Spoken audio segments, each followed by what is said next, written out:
আমার একটুও ভালো লাগছে না এই সম্পর্কে থাকতে। সবসময় অনলাইন থাকছে কিন্তু আমার সাথে কথা বলছে না। কিছু জিজ্ঞেস করলে বলবে সবসময় তোমার সাথে কথা বলতে হবে, আমার কোনো পার্সোনাল কাজ থাকতে পারে না। হ্যাঁ, তো এতে ভুল কি আছে? ঠিকই তো বলেছে, পার্সোনাল কাজ তো থাকতেই পারে। সারাক্ষণ কি তোর সাথে ভাটাবে না? এটা গত 3-4 মাস ধরে চলছে, এটাও জেদ। আরে হতেই পারে এখন কম্পিটিটিভ এক্সামের প্রিপারেশন নিচ্ছে, ইচ্ছাকৃত করছে এই জিনিসটা। আমার কথার কোনো দামই নেই, আমি যেন কিচ্ছু জানি না, সব ওই জানে। আমার কথা কোনোদিন শোনেনি, কোনোদিন ভাবেও না আমার কথা।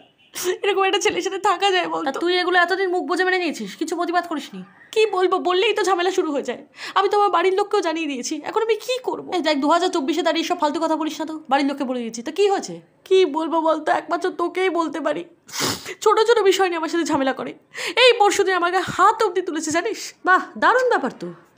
ও না আগে এরকম ছিল না, কি করে এরকম হয়ে গেল বলতো? কি করে আবার হয়ে যাবে? তোর জন্যই তো হয়েছে। আগে এরকম ছিল না বলিস না, আগে এরকমই ছিল, কিন্তু আগে তুই এই জিনিসগুলো পছন্দ করতিস। তুই নিজেই তো প্রশ্রয় দিয়েছিস। তুই আগে আমায় বলতিস না তোদের নাকি এরকমই ছেলে পছন্দ, ছেলেরা মেয়েদের একটু দমিয়ে রাখবে তবেই না তারা পুরুষ মানুষ। যেসব ছেলে মেয়েদের কথা শুনে চলে তারা তো ভেড়া, তাদের নাকি তোদের পোষায় না। বলতিস না? বলতিস তো। আগে তো এই ঘোড়ার লাথেই খুব গর্বের সাথে খেতিস, এখন কি হলো? আর পোষাচ্ছে না? আরে ছেলেদের দোষ দিয়ে কি হবে? তোদের মানসিকতা আসল গলদ। তোরা শালা নিরীহ ভালো ছেলেগুলোকে ছেড়ে পড়বি পেট্রিয়ার্কাল মাইন্ডসেটের ছেলেগুলোর প্রেমে। তারপরেও তাদের সজ্জানোর চেষ্টা না করে আরো উৎসাহ দিবি, কেননা তোদের জীবনে তো ভালো মানুষের দরকার নেই, দরকার পুরুষ সিংহের। নে এবার বল, আমি কত বড় গাধা ছিলাম।